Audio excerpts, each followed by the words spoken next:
আসসালামু আলাইকুম রহমতুল্লাহি ওয়া বারাকাতুহু। শিখে নেই।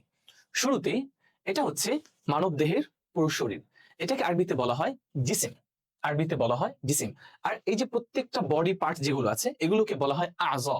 তাহলে পুরো বডি পার্ট, বডির প্রত্যেকটা পার্টকে বলা হয় আরবিতে আযাউল জিসিম, শরীরের অঙ্গসমূহ।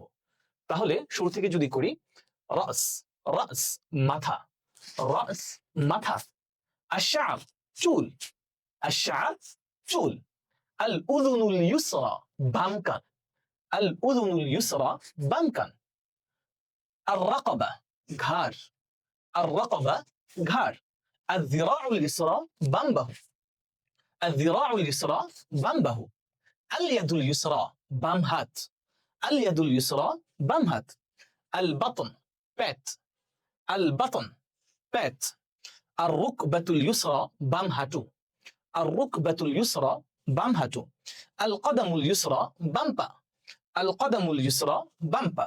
এখন চলুন আমরা জেনে নেই আমাদের এই পাশের পার্টগুলো। আয-যিরাউল ইয়ুমনা ডান বাহু, আয-যিরাউল ইয়ুমনা ডান বাহু, আল-ইয়াদুল ইয়ুমনা ডান হাত, আল-ইয়াদুল ইয়ুমনা ডান হাত, আল-ফাখিদুল ইয়ুমনা ডান উরু, আল-ফাখিদুল ইয়ুমনা ডান উরু, আস-সাকুল ইয়ুমনা ডান পা, আস-সাকুল ইয়ুমনা ডান পা। এভাবেই আরবি ভাষায় প্রত্যেকটি বিষয়ে জানতে ও শিখতে এবং আরবিক আঞ্চলিক আরবিগুলো জানতে আমাদের চ্যানেলটি সাবস্ক্রাইব করুন এবং আমাদের কোর্সটি এনরোল করুন।